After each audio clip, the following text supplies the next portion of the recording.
Hello दोस्तों, नमस्कार। मैं सुनील राजपूत हैबिट क्लास पर सभी का आपका स्वागत है।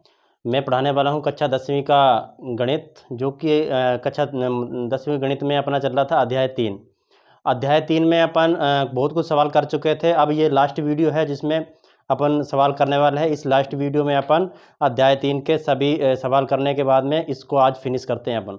ठीक है, तो चलिए देखते हैं। पिछले उसमें पढ़ चुके थे अपन प्रतिस्थापन विधि देखी थी। उसके बाद में अपन काफ़ी और भी सवाल किए थे, जैसे अनंत, संगत, असंगत, अनंत वाले सवाल, प्रतिच्छेदी वाले सवाल, संपाती, संगत, असंगत वाले सवाल देखे थे हमने। और उसके बाद में प्रतिस्थापन विधि वाले भी देखे थे। प्रतिस्थापन विधि से जो सवाल हमने हल करने थे वो भी हल किए थे। इसके बाद में आता है अपना विलोपन विधि। अब विलोपन विधि करेंगे और विलोपन विधि से सवाल कैसे बनते हैं, यानी दो तरह की विधियां मेन होती हैं सवालों में अध्याय 3 में। एक तो है विलोपन विधि और एक है प्रतिस्थापन विधि। तो चलिए, प्रतिस्थापन विधि तो अपन अच्छे से सीख ही चुके होंगे और अब देखते हैं विलोपन विधि। अब विलोपन विधि देखते हैं। सबसे पहले सवाल को हल करते हैं। चलिए, पहला सवाल क्या है, हल डाला। सबसे पहला सवाल उतारा हमने 3x प्लस का y बराबर का 10 और 2x प्लस 2y बराबर 12। यह हुआ आपका समीकरण नंबर 1 और ये हुआ आपका समीकरण नंबर 2। अब यहाँ पे अपन वही लिख देंगे जो उसमें लिखते थे प्रतिस्थापन में, समीकरण 1 व समीकरण 2 को विलोपन। इसमें पहले अपन लिखते थे प्रतिस्थापन, अब इसमें लिखेंगे अपने विलोपन विधि द्वारा हल करने पर। क्या लिखा? समीकरण 1 व समीकरण 2 को विलोपन विधि द्वारा हल करने पर। अब देखो, अब इसमें उतारेंगे सवाल को। 3x प्लस का y, ये उससे प्रतिस्थापन से हट के तरीका है, बराबर 10। उसके बाद दूसरा समीकरण लेंगे 2x प्लस का 2y और बराबर का 12। इसमें क्या होता है, जो ये फर्स्ट के जो संख्या होती है इनको समान करना होता है। इसमें 3 है और इसमें 2 है। इसे हम ऐसी किसी संख्या से करें कि ये दोनों संख्या समान हो जाए, यहाँ पे एक जैसी संख्या आ जाए। तो इसके लिए हम क्या करते हैं, 2 समीकरण हो गया। इसके बाद में इसको मानेंगे हम 3 और इसको मानेंगे पहले 4। ठीक है, इसको मानेंगे समीकरण नंबर 3 और इसे मानेंगे समीकरण नंबर 4। अब जो इसमें फर्स्ट वाला 2 है ना, इस 2 का गुणा इसमें कर देंगे। जो इसमें 3 है, जो फर्स्ट में फर्स्ट की जो संख्या है उसका गुणा इसमें कर देंगे। कैसे किया? जो दूसरे समीकरण में 2 था उसका गुणा पहले समीकरण में कर देंगे, और जो इसमें पहले समीकरण में जो पहली संख्या थी उसका गुणा दूसरे समीकरण में कर देंगे। कि 3 का गुणा इधर कर दिया और 2 का गुणा मैंने इधर किया। अब गुणा करेंगे, 2 का गुणा 3 से करेंगे, इस पूरे समीकरण में करेंगे इस 2 का गुणा, और इस 3 का गुणा इस पूरे समीकरण में करेंगे। तो 2 का गुणा करके देखते हैं। 3 दूनी 6x, ठीक। 2 का गुणा y से करेंगे तो 2y बराबर, 2 को गुणा 10 से करेंगे तो 20 हो जाएगा, और ये समीकरण नंबर हो जाएगा आपका 5वां। ठीक। अब इस 3 का गुणा इसमें करेंगे 6x प्लस इस 3 का गुणा 2 से करेंगे 6y बराबर, और 3 का गुणा 12 से करेंगे, इस 3 का गुणा 12 से करेंगे तो कितना हो जाएगा, 36 हो जाए। ठीक है, और ये हो जाए आपका समीकरण नंबर 6। ठीक है ना। अब एक जैसी संख्या आ गई ना, यहाँ पे भी 6x आ गया और यहाँ पे भी 6x आ गया। यहाँ पे समान करनी थी, यहाँ पे 3x था। अगर यहाँ पे भी 3x है और यहाँ पे भी 3x होता तो फिर अपने गुणा करने की जरूरत नहीं पड़ती, तुरंत अपन घटा देते वहीं पे। लेकिन अभी क्या हुआ है, अभी क्या है कि इसमें समीकरण है वो समान नहीं है। पहले वाली जो संख्या उसकी एक जैसी नहीं, इसलिए हमको समान करने के लिए क्या किया, इसमें इसका जो फर्स्ट वाली संख्या था उसका गुणा इसमें कर दिया, और जो इसमें इसकी फर्स्ट वाली संख्या थी इसका गुणा पहले वाले समीकरण में कर दिया। गुणा करने पर इस पूरे समीकरण में 2 का गुणा किया, इस पूरे समीकरण में 3 का गुणा किया। गुणा करने पर हमें ये प्राप्त हुआ और 3 का गुणा इसमें करने पर हमें ये प्राप्त हुआ। इससे मान लिया हमने समीकरण नंबर 5 और इससे मान लिया हमें समीकरण नंबर 6। ठीक है, अब हम क्या करेंगे, इसे घटाने पर, यहाँ पे लिख देंगे घटाने पर। इसमें एक विशेष चीज क्या होती है कि जो इसमें चिन्ह प्लस का रहेगा वो इसमें माइनस का हो जाएगा, और जो चिन्ह इसमें माइनस का रहता है वो हो जाता है इसमें प्लस का। चलिए देखिए, ये प्लस है, जिसमें कोई चिन्ह नहीं लगा रहा था, मैंने आपको बताया था वो संख्या प्लस की होती है। जब ये प्लस की है तो इसे माइनस मानेंगे, ये प्लस है तो इसे माइनस मानेंगे, और ये प्लस है तो इसे माइनस मानेंगे। ठीक है, अब देखो ये प्लस का 6x है और ये नीचे वाली संख्या प्लस की तो इसे माइनस में कर दी, तो ऊपर प्लस नीचे माइनस, प्लस का 6x माइनस का 6x आपस में कट गया। ठीक, प्लस का 2y और माइनस का 6y, प्लस के 2y और माइनस का 6y, प्लस माइनस माइनस है घटता है, तो 6y में से 2y जाएगा तो बचेगा माइनस का 4y। ठीक है, अब ये क्या है, माइनस का 36 है और ये है प्लस का 20। माइनस का 36 में से ये प्लस का 20 घटेगा, क्योंकि ये प्लस था तो माइनस कर दिया हमने, 36 में से 20 घटेगा तो कितना बचेगा, ये बच जाएगा 16, काय का, माइनस का 16 बचेगा। अब देखो ये भी माइनस का, ये भी माइनस का, माइनस से माइनस कट जाएगा, यानी माइनस का 16 बटा माइनस का 4 रहेगा। y बराबर ये 4 इसके बटे में आ जाए, माइनस से माइनस कट जाएगा, 4 का भाग 16 में देंगे तो कितना हो जाएगा, 4 बार जाएगा, 4 चौके 16, तो y बराबर कितना आ गया अपना, 4 आ गया। देखते हैं अब y का मान बड़ा सिंपल है विलोपन, तो y का मान समीकरण, अब किसी भी समीकरण रख दो, अपन रख देते एक में, समीकरण एक में रखने पर, एक में रखने पर समीकरण नंबर 1 उतारेंगे, 3x प्लस का y बराबर का 10। देखिए अब y बराबर हमने 4 निकाला तो 3x का तो 3x ही आएगा, प्लस का प्लस, y बराबर कितना है 4 तो 4 लिख देंगे बराबर 10। अब देखो 3x इधर रहेगा ही सही, इधर कितना है 10, ये प्लस का 4 है तो इधर हो जाएगा तो माइनस का 4 हो जाएगा, तो 3x बराबर कितना हो जाएगा, 10 में से 4 जाएगा तो बचेगा 6, तो x बराबर कितना हो जाएगा 6 बटा ये इसके 3 इसके बटे में आ जाएगा, 6 में 3 का भाग देंगे तो कितनी बार जाएगा, 2 बार जाएगा, तो x बराबर आ गया अपना 2 और y बराबर अपना कितना आया था 4। ये अपना सवाल हुआ कंप्लीट। अगर एक बार आपको अभी समझ में नहीं आया तो इसे आप रिपीट करके देख लेना वीडियो वापस करके। चलिए नेक्स्ट सवाल की ओर चलते हैं। ठीक, यानी अब दूसरा, पहला भी अपना हो चुका है सवाल, दूसरा देखिए क्या है, हल डालेंगे सबसे पहले, उसके बाद में हल करेंगे। 2x प्लस का 3y बराबर का 8 और 4x प्लस का 6y बराबर का 7, इसे मानेंगे समीकरण नंबर 1 और इसे मानेंगे समीकरण नंबर 2। वही हल करेंगे जैसे इसका तरीका है, समीकरण 1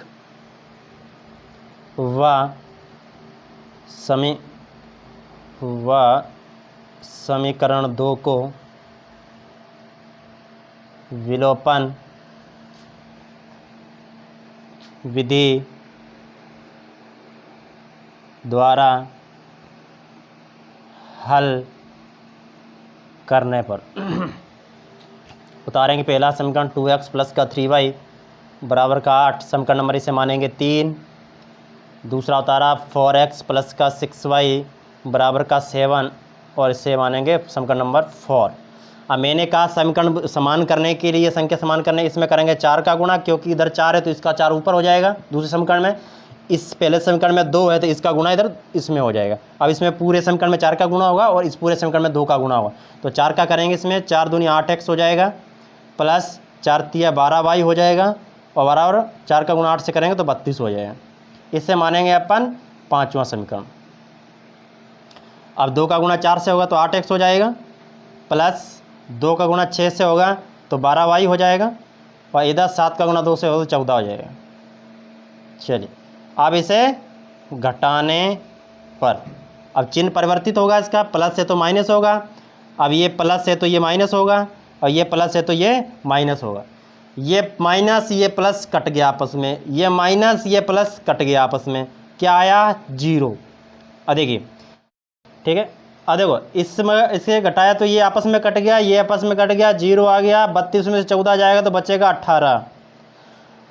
18 बचेगा जो कि प्लस में है, तो 18 प्लस के बजाय। अब देखिए 0 बराबर 18 जो कि ये क्या ऐसे लिख देंगे, अतः यह है एक असत्य कथन है। ठीक है, पता है क्यों, क्योंकि जब इसमें से कोई x बचता तो सवाल आगे बढ़ता, यहाँ पे कोई y बचता तो सवाल आगे बढ़ता, इसलिए यहाँ पे कुछ बचा है नहीं, इधर 0 आया तो 0 बराबर 18 जो कि एक अचर संख्या है तो आगे बढ़ नहीं सकता, तो सवाल यहीं पे रुक जाएगा, अपना स्टॉप हो जाएगा, इसलिए कह देंगे ये एक असत्य कथन है। ठीक है, यानी 0/18 है तो ये सवाल आगे नहीं बढ़ सकता, इसलिए कह सकते हैं अतः ये एक असत्य कथन है। समझे ना? तो यहीं तक सवाल ये कंप्लीट हुआ। अब इससे आगे अब नेक्स्ट सवाल की ओर चलते हैं। विलोपन विधि से रिलेटेड सवाल है, कुछ देखते हैं उनको। आज ये अध्याय को अपन समाप्त करें, इसके बाद में अब नेक्स्ट अध्याय की ओर चलेंगे। ठीक है, तो चलिए ठीक है, आगे सवाल की ओर चलते हैं। ठीक है, अब नेक्स्ट सवाल है अपना, 5 संतरे और 3 सेबों का मूल्य है 35 रुपये तथा 2 संतरे और 4 सेबों का मूल्य है 28 रुपये, तब 1 संतरा और 1 सेब का मूल्य ज्ञात करना है। किसका? 1 संतरे का और 1 सेब का मूल्य हमें ज्ञात करना है। तो चलिए हल करते हैं। पहले क्या कह रहा है? 5 संतरे और 3 सेब। ठीक है, 5 संतरे और 3 सेबों का मूल्य क्या बोल रहा हूँ? 35 रुपये है, और 2 संतरे और 4 सेबों का मूल्य क्या है? 28 रुपये। तो माना हमने, माना 1 संतरे का मूल्य x रुपये है और 1 सेब का मूल्य y रुपये है। ठीक है, अब प्रश्नानुसार वही जैसे अपन प्रतिस्थापन वाले सवाल कर रहे थे ना, जैसे उस प्रश्नानुसार करते थे, फिर प्रथम शर्तानुसार, फिर द्वितीय शर्तानुसार, फिर उसमें समीकरण बनाते हैं, समीकरण बनाने के बाद में उसको प्रतिस्थापन विधि से हल करते। अब इसे अपन विलोपन विधि से हल करेंगे। उसमें प्रतिस्थापन समीकरण बनाने के बाद प्रतिस्थापन विधि से हल करते थे, लेकिन इसे समीकरण बनाने के बाद में अपन विलोपन विधि से हल करेंगे। तो देखें, प्रथम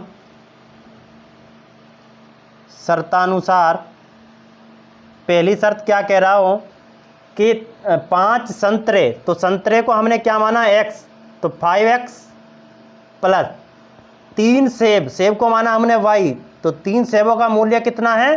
35 रुपये। तो ये बना आपका समीकरण नंबर 1।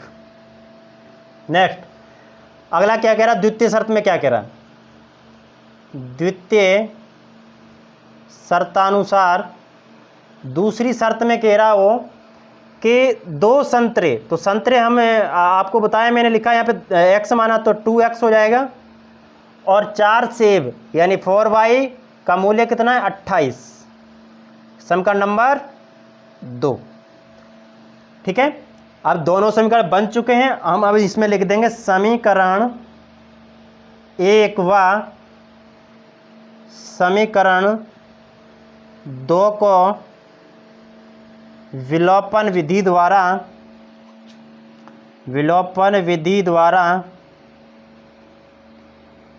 हल करने पर, विलोपन विधि द्वारा हल करने पर।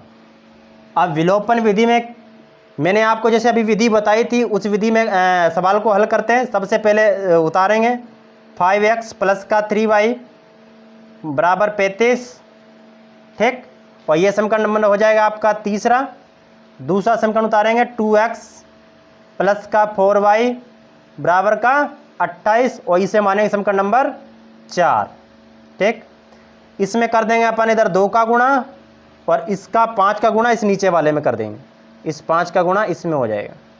ठीक, अब इतना आगे मेरे पास जगह नहीं है वो जो कि आगे सवाल करवा सकूं। मैं इधर इसको मिटाऊंगा, मिटाने के बाद में फिर आगे सवाल किसको करवाऊंगा। आप ऐसा कीजिए, इसे अभी नोट कर लीजिए अपने नोटबुक में, उसके बाद में आगे आपको सवाल को मैं इसमें करवाता हूं। तो चलिए अपना जो सवाल मैंने मिटा दिया है इसको भी मिटा देता हूं मैं। लिख लिया होगा आपने सवाल जो मैंने अभी करवाया था। तो चलिए अब आगे करें, वो 2 का गुणा इसमें करेंगे तो 5 दूनी 10x हो जाएगा, प्लस 2 का गुणा 3 में करेंगे तो 6y हो जाएगा, 35 का गुणा 2 में करेंगे तो 70 हो जाएगा, और ये बनेगा आपका समीकरण नंबर 5वां। अब 5 का गुणा इसमें करेंगे तो 10x हो जाएगा, प्लस 5 का गुणा 4 में करेंगे तो 20y हो जाएगा। ठीक, और 28 का गुणा 5 में करेंगे तो 140 हो जाएगा। ठीक, ये बना आपका समीकरण नंबर 6वां। आप वही जैसे बताया था मैंने, घटाने पर चिन्ह परिवर्तित होंगे, ये प्लस है तो माइनस, प्लस है तो ये माइनस हो जाएगा, ये प्लस है तो ये माइनस हो जाएगा। यानी ऊपर का तो वही रहेगा चिन्ह जो उसमें लगा है, और क्या नाम से इसमें जो नीचे वाला जो समीकरण है इसका चिन्ह परिवर्तित हो जाए। तो ये प्लस ही माइनस आपस में कट जाएगा, ये प्लस है नीचे माइनस है, तो ये 6y प्लस का है, माइनस का 20y 20y जो है वो माइनस का है। तो 20y में से 6y घटेगा, क्योंकि प्लस माइनस घटता है, तो 20y में से 6y घटा दो तो बचेगा माइनस का 14y।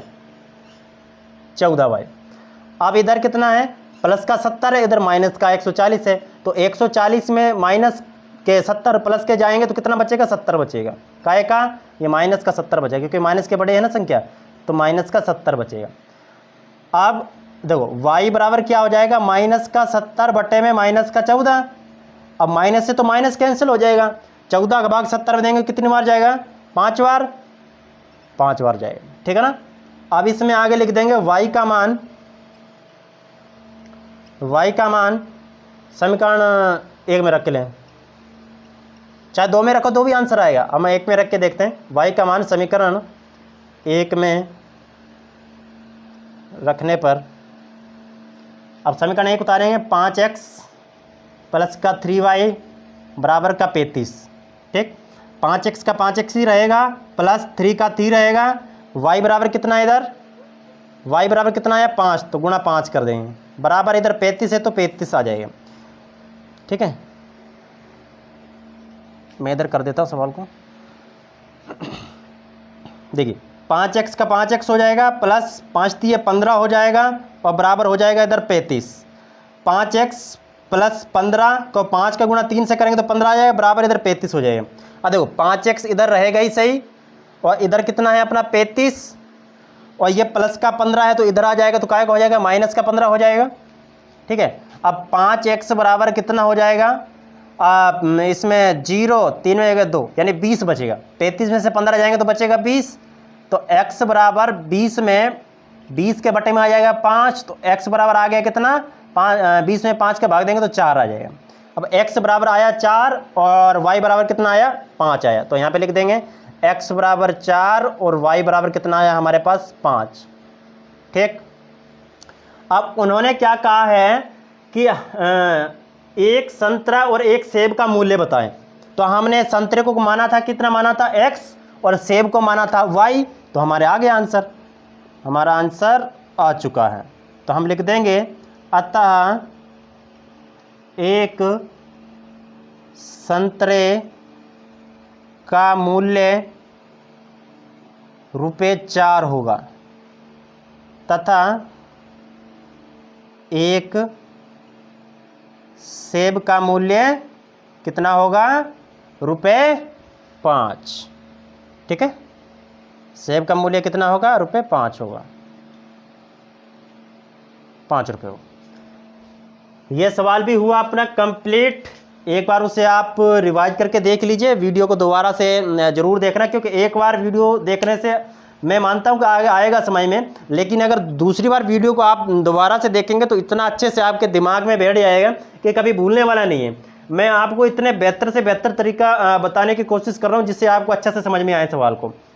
वो कहते हैं ना कि शिक्षा एक ऐसे शेरनी का दूध है जिसने पिया वो दहाड़ा है, इसलिए आप शिक्षा को एक अच्छे से मतलब अपने जीवन में ढाल लीजिए कि हमें तो पढ़ना ही है। यदि पढ़ रहे हो तो टाइम पास मत कीजिए पढ़ाई में, क्योंकि यदि अपने माँ बाप अपने ऊपर विश्वास करके और अपने को पढ़ा रहे हैं, अपने ऊपर पैसा बर्बाद कर रहे हैं, इतना पैसा खर्च कर रहे हैं, और उसके बावजूद भी अपन क्या नाम से ना पढ़ें, फिर अपनी मनमर्जी करें और आलतू फालतू कामों में जाएं, पढ़ाई के ऊपर ध्यान ना दें, तो ये अपनी गलती है। क्योंकि अभी ही मौका है, आप पढ़ लीजिए, क्योंकि बाद में ये अगर समय छूट गया तो फिर वापस नहीं आने वाला है, ठीक है ना। तो इसलिए आप कोशिश ज़्यादा से ज़्यादा करो कि हम अच्छे से पढ़ें, क्योंकि हमारा काम अभी यही है पढ़ने का। अगर आप पढ़ने का काम कर रहे हो तो इतने अच्छे से पढ़ो कि मतलब वो कहते हैं ना कि कामयाबी शोर मचा दे, इतनी शिद्दत के साथ में पढ़ो। तो इतनी शिद्दत के साथ में पढ़ो कि आपकी कामयाबी जो है बिल्कुल शोर मचा दे, आपसे जो जलने वाले हैं वो भी एक दिन आपसे कहेगा हाँ भाई साहब नमस्कार, ठीक है। यानी इतने अच्छे अंक लाओगे तो आपको हर कोई वास्तव में पहचानने लगा, जो आपके नाम तक नहीं जानता होगा वो भी आपको कहेगा यार ये उसका फलाने का लड़का है और ये वो है, इतने अच्छे नंबर लाया है। तो इसलिए आपसे मेरा यही कहने का तात्पर्य है कि आप जब भी पढ़ें, जो भी पढ़ें, बिल्कुल एकाग्रचित्त मन से होकर पढ़ें और अच्छे से पढ़ें। तो तो चलिए ये सवाल अपना कंप्लीट हुआ। अब नेक्स्ट सवाल की ओर चलते हैं, तब तक इसे आप नोट कीजिए। ठीक है, देखिए और नेक्स्ट सवाल क्या कह रहा है, यदि हम अंश में 1 जोड़ दें तथा हर में से 1 घटा दें तो भिन्न 1 में बदल जाती है। यदि हर में 1 जोड़ दें तो ये 1/2 हो जाती है। वह भिन्न क्या है? वह भिन्न क्या है? अब देखो ऐसा सवाल मैंने पीछे उसमें किसी वीडियो में करवाया, सेम टू सेम वैसा है। उसमें क्या सेम संख्या जोड़ने, अंश व हर में सेम संख्या जोड़ने के लिए या घटाने के लिए बोल रहा था, लेकिन इसमें अलग अलग बोल रहा। देखिए हल करें, माना वह अभीष्ट भिन्न x/y है। ठीक, क्या है? x/y। अब प्रश्न अनुसार ये तरीका ना आपको सीरीज में मिलेगा, ना परीक्षा अध्ययन में, ना गणित में, कहीं नहीं मिलेगा, क्योंकि एक हट के तरीका बताने से बच्चों को अच्छे से समझ में आता है। और मैं वही आपको प्रोवाइड करवा रहा हूँ, जिससे आपको अच्छे से समझ में आए। मैं उस तरीके वे में आपको पढ़ा रहा हूँ। तो देखिए अब क्या कह रहा है, प्रथम शर्तानुसार। पहली शर्त में क्या कह रहा है कि यदि हम अंश में 1 जोड़ दें, पहले तो हम भिन्न लिख देते हैं। क्या भिन्न है? अंश या x/y। मैंने आपको पिछले उसमें बताया, अंश ऊपर रहता है, हर नीचे वाली संख्या रहती है। वो कह रहा है कि अंश में 1 जोड़ दें। ठीक है भाई, अंश में 1 जोड़ दिया, तथा हर में से 1 घटा दें। ठीक है, 1 घटा दिया तो भिन्न 1 में बदल जाती है। भिन्न किस में बदल जाती है? 1 में बदल जाती है। जब किसी संख्या के बटे में कुछ नहीं होता तो उस संख्या के बटे में हम 1 मान लेते हैं। जैसे 1 में बदल जाती है तो इसमें कुछ भिन्न नहीं दिया, यानी इसके बटे में कुछ नहीं दिया। तो जब किसी के बटे में नहीं है तो हमने 1 मान लिया इसके बटे में। अब हो जाएगा इसका कैंची गुणा, 1 का ऊपर इस 1 का नीचे। तो कर लो x प्लस का 1 और इधर हो जाएगा y माइनस का 1। अब देखो x इधर है, y इधर आएगा तो माइनस का y हो जाएगा। माइनस का 1 इधर है ही सही, ये प्लस का 1 है तो बराबर को उधर जाएगा तो माइनस का 1 हो जाएगा। तो x माइनस वाई बराबर हो जाएगा माइनस का 2, क्योंकि माइनस माइनस प्लस होता है, जुड़ के माइनस का 2 हो जाए। तो ये बन जाए आपका समीकरण नंबर 1। ठीक है, अब चलते हैं द्वितीय शर्त के अनुसार। द्वितीय शर्तानुसार दूसरी शर्त में क्या कह रहा है? दूसरी शर्त में कह रहा है कि यदि हर में 1 जोड़ दें तो ये 1/2 हो जाती है। यदि हर में 1 जोड़ दें तो यह 1/2 हो जाती है। भिन्न क्या है? अपनी x/y है। ठीक है, हर में कितनी कह रहा है वो? हर में 1 जोड़ दें तो हर में 1 जोड़ दिया। ठीक है, ठीक है, तो अंश में उसने कुछ बोला है तो हमने कुछ जोड़ा नहीं, हर की बोला तो हर में हमने 1 जोड़ दिया। और क्या कह रहा है? तो यह 1/2 हो जाती है। तो वह संख्या क्या हो जाती है? 1/2 हो जाती है। अब इस 2 का गुणा ऊपर, 1 का गुणा नीचे। ठीक है, तो कर देते हैं। 2 का गुणा ऊपर करेंगे तो 2x हो जाएगा, बराबर 1 का गुणा इससे नीचे आएगा तो y प्लस का 1 हो जाएगा। ठीक है, तो 2x इधर है, प्लस का y इधर आएगा तो माइनस का y होगा। प्लस का 1 है तो प्लस का 1 इधर रहेगा, क्योंकि y था, y माइनस का इधर आएगा। तो ये हो जाएगा आपका समीकरण नंबर 2। अब समीकरण वही, फिर विलोपन विधि निकाल दो इसमें। समीकरण 1 व समीकरण 2 को विलोपन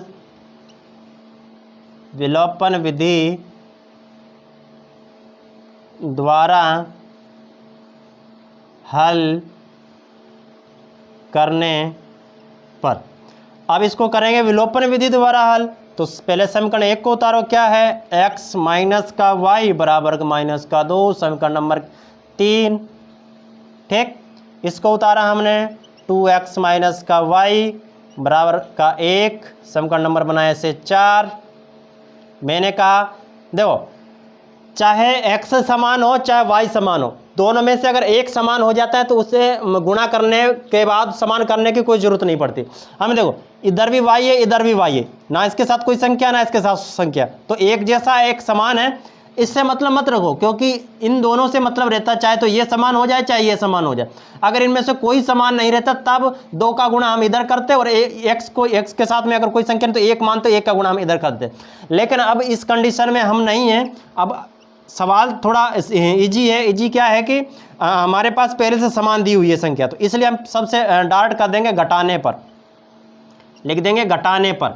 प्लस है तो माइनस हो जाएगा, माइनस है तो प्लस हो जाएगा, और प्लस है तो माइनस हो जाएगा। देखो ये प्लस का x है, ये माइनस का 2x है, तो घटेंगे तो हो जाएगा माइनस का 1x बचेगा।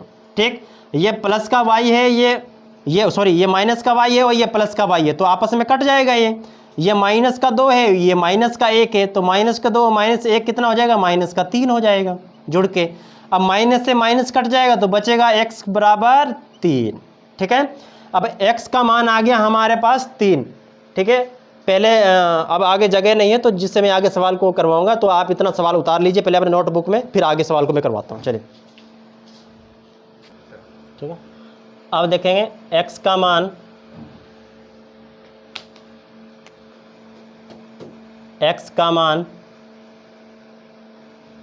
समीकरण 2 में रखने पर। समीकरण 2 क्या था अपना, 2x माइनस का y बराबर का 1। ठीक है, अब देखो 2x x बराबर, देखो 2 और x बराबर हमने कितना निकाला था, क्योंकि x का मान रखना, तो x बराबर हमने निकाला था 3 माइनस का y बराबर का 1, तो 3 दूनी 6 माइनस का y बराबर 1। ठीक है, अब माइनस का y इधर रहेगा सही, ये प्लस का 1 है, ये प्लस का 6 है, तो इधर जाएगा तो काय का हो जाएगा, माइनस का 6 हो जाएगा। ठीक है, अब देखो माइनस का y बराबर, माइनस का 6 में से प्लस का 1 जाएगा तो बचेगा कितना, माइनस का 5, माइनस से माइनस कट जाएगा तो y बराबर कितना बच गया इधर, 5। अब y बराबर 5 आया है, यहाँ पे लिख दें x बराबर आया है 3 और y बराबर आया है अपना 5। तो उसने पूछी है कि अभीष्ट भिन्न, तो अतः वह अभीष्ट भिन्न क्या मानी थी हमने, x बटे y मानी थी, तो x बराबर 3 और y बराबर 5, तो 3/5 होगी। यही आपका आंसर है। तो चलिए नेक्स्ट सवाल की ओर चलते हैं, इस कंप्लीट हुआ है। ठीक है, तो इस सवाल को देखते हैं। 2 अंकों की संख्या के अंकों का योग 9 है, यानी 2 अंकों की संख्या उसके अंकों का योग 9 है। इस संख्या का 9 गुना संख्या के अंकों को पलटने से, इस संख्या का 9 गुना और संख्या के अंकों को पलटने से बनी संख्या का 2 गुना है, वे संख्या ज्ञात करना है। तो हल करेंगे इसे। ये बड़ा इंपॉर्टेंट सवाल है, ये कई बार परीक्षाओं में पूछ भी चुके हैं, तो इसलिए बड़ा ध्यान से देखते चलना। माना संख्या का दहाई अंक x तथा इकाई अंक y है,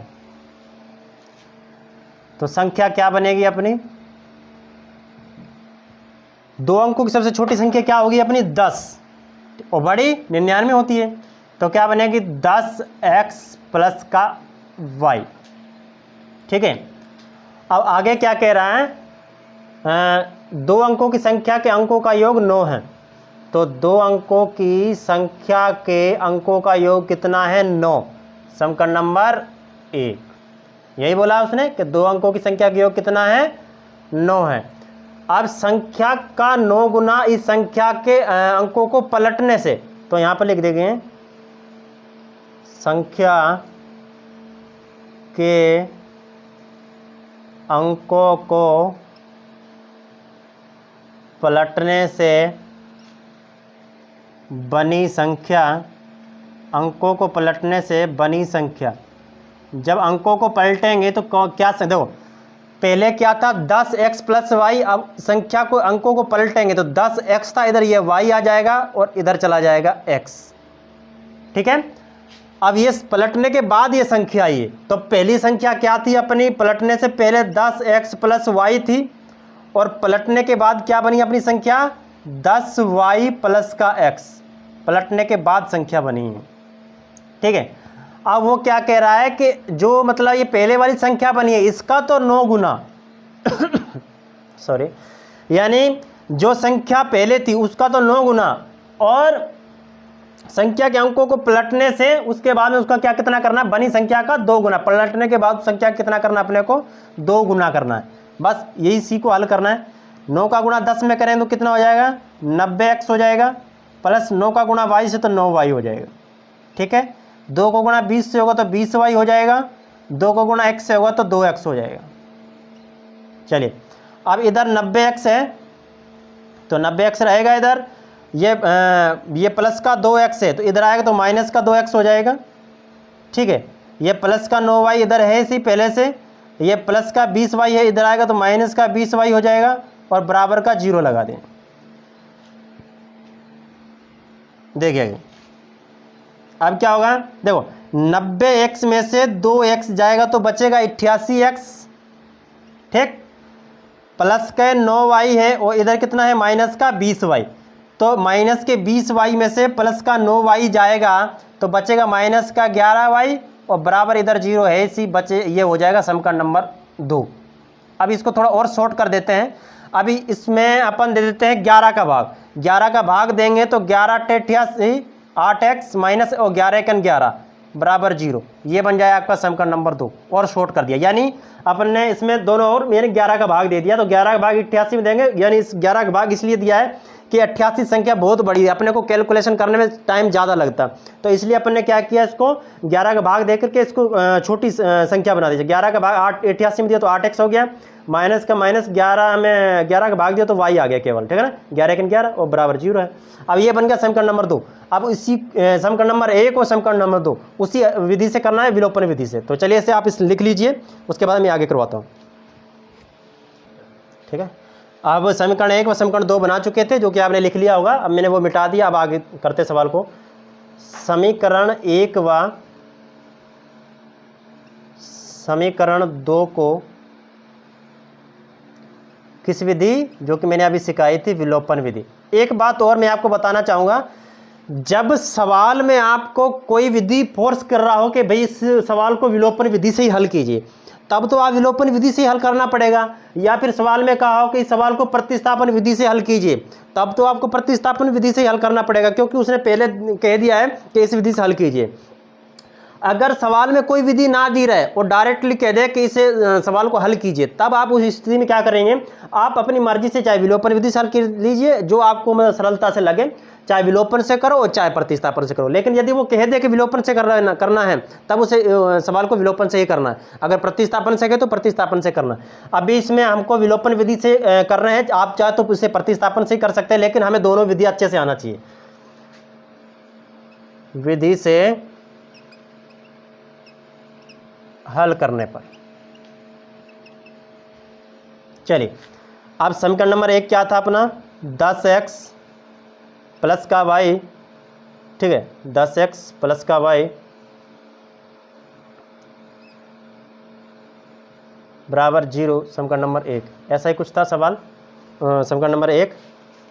अब नेक्स्ट सवाल क्या है, x प्लस का y, नहीं, ये सवाल नहीं, सॉरी थोड़ी गलती होगी, ये नहीं था, उसमें मुझे ध्यान नहीं आया, शायद वो था, मैंने मिटा दिया है, अभी मुझे ध्यान नहीं आ रहा। समीकरण नंबर 1 जहाँ तक था मुझे लगता है x प्लस वाई बराबर 9 है ना, हाँ यही है।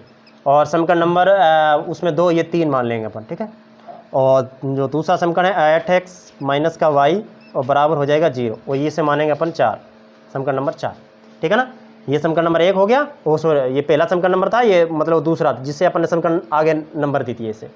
तो अब इसमें अपन क्या करेंगे, देखिए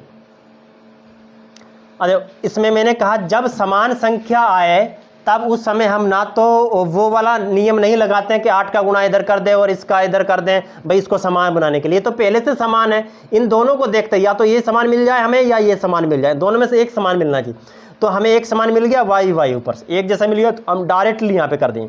देखो इसमें चिन्ह परिवर्तित नहीं करेंगे, हम डायरेक्ट लिख देंगे यहाँ पे घटाने पर, इसमें चिन्ह परिवर्तित नहीं करते हैं। देखो प्लस का 8x और प्लस का x, तो ये हो जाएगा 9x।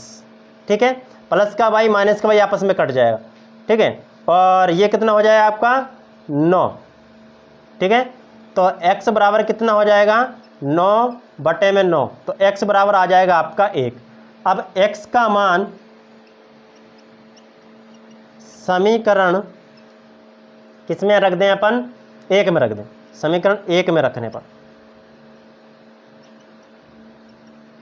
ठीक है ना। तो समीकरण 1 अपना 8x प्लस का y बराबर का 9, तो x बराबर कितना अभी निकाला 1, y निकालना है बराबर 9, तो कितना हो जाएगा y इधर आ जाएगा 9, ये प्लस का 1 इधर माइनस का 1 हो जाएगा, तो कितना हो जाएगा 8, तो y बराबर आ जाएगा अपना 8। देखिए x बराबर आया है अपना कितना, x बराबर आया है 1 और y बराबर आया है 8, ठीक है। अब उसने क्या पूछा है, वे संख्या ज्ञात कीजिए, क्या बताना है, वे संख्या ज्ञात कीजिए। तो अतः वह संख्या क्या बताया था मैंने, देखो 10x शुरुआत में याद करो, उसमें देखो अपने नोटबुक में जो आपने लिखा होगा 10x प्लस का y, ऐसे ही लिखवाया था मैंने, यही संख्या बतानी थी हमें। तो देखो 10 का 10 रहेगा ही सही, x कितना है हमारे पास 1 प्लस y कितना है हमारे पास 8, तो 10 × 10 और प्लस 8 कितना हो गया 18, ठीक है। तो वे संख्या क्या होगी हमारी 18। आपका ये सवाल भी हुआ कंप्लीट और आपका अध्याय भी हुआ कंप्लीट। अब आप लोगों को क्या करना है, इस पूरे अध्याय की अच्छे से रिवीजन करना है, शायद 3 या तीसरा या चौथा वीडियो है ये, आपको अच्छे से इसको रिवीजन कर लेना है, शायद चौथा वीडियो है ये, तो अच्छे से इसका रिवीजन कर लेना है। तीनों वीडियो को एक बार दोबारा से अच्छे लिख लीजिए और उसकी एक रफ रजिस्टर लेकर के या एक लॉन्ग रजिस्टर लेकर उसकी अच्छे से एक फेयर कीजिए अध्याय 3 की, और अच्छे से उसको रिवीजन कीजिए, बार बार में कम से कम एक सवाल को 3 बार लगा के आप देखो, ठीक है ना, जिससे आपको अच्छे से दिमाग में बैठ जाए, फिर कभी भूलने वाला नहीं है। मैं कह रहा हूँ कि ये आपको इतने इंपॉर्टेंट सवाल करवाए हैं, यानी कि जब परीक्षा में आप बैठोगे ना तो आपको उस समय पता चल जाएगा कि वास्तव में कितने अच्छे वो इंपॉर्टेंट सवाल है। आपको फालतू इधर उधर के सवालों में नहीं भटकना है, होने तो ऐसे काफ़ी सवाल हैं, लेकिन आप लोगों को उसमें नहीं जाना है। जो मैंने आपको मोस्टली करवाए हैं आप तो उन सवालों पर फोकस कीजिए। मैं कोचिंग भी चलाता हूं, काफ़ी बड़ी कोचिंग है, कम से कम मेरे यहाँ पे 200-250 बच्चे हैं कोचिंग पे, यानी 10वीं 12वीं वालों को ही पढ़ाता हूं मैं, जो कि मैंने अभी 10वीं का मैथ चला रखा है। इसमें आपको रियली में बता दूं जो मेरी जो है प्रोसेस क्या है। तो इस बार भी मेरे यहाँ से अच्छी परसेंटेज बनी है, कम से कम एक लड़की की 92 बनी है, कुछ बच्चों के मतलब 92 से मतलब तक रहा अपना स्कोर इस बार 12th में, और 10वीं तक 10th क्लास का जो है वो 90 का स्कोर रहा हमारा। तो इसलिए मैं आपको कहना चाहता हूँ जो मैं आपको कंटेंट दे रहा हूँ वो बहुत ही अच्छा है, तो आप अच्छे से इसे कंप्लीट कीजिए। कंप्लीट करने के बाद में आप जो है इसका रिवीजन कीजिए और बिल्कुल अच्छे से इसे कीजिए, और है ना, और अच्छे से आपका स्कोर होगा। तो चलिए तब तक के लिए अगले वीडियो में अब नेक्स्ट अध्याय जो होगा वो उसमें नेक्स्ट उसमें पढ़ेंगे। अब नेक्स्ट ये अध्याय 3 तो हो चुका है, अब अपना अध्याय आएगा चौथा। अब चौथे अध्याय में अपने बिल्कुल अच्छे से पढ़ेंगे, तब तक के लिए आप उसमें तैयार हो जाएं। इन सवालों को तैयार करने के बाद में अच्छा से इनका नोट्स बनाए, एक फेयर कंप्लीट कर लीजिए अध्याय 3 की। उसके बाद में चौथे अध्याय जैसे चालू करेंगे चौथे अध्याय की फेयर कंप्लीट करने लग जाना, ठीक है। तो तब तक के लिए आप लोगों के लिए विदा लेते हैं। चौथे अध्याय को कंप्लीट करेंगे अगले नेक्स्ट वीडियो में, चालू करेंगे जब चौथा अध्याय। तो इसके लिए आपको एक ही काम करना है, यदि वीडियो आपको अच्छा लगा हो, सवाल आपको अच्छे से समझ में आए हो, तो बस एक काम जरूर कर देना, लाइक और सब्सक्राइब जरूर कर देना। बस इतनी सा मेहरबानी हमारे लिए कर देना, बस आपसे हम कुछ नहीं मांगते, बस इतना हमारे लिए कर देना, एक लाइक और सब्सक्राइब। यदि आपको अच्छा लगे तो कमेंट जरूर कर देना आपको कैसा लगे। तो तब तक के लिए बाय बाय, चलिए ठीक है।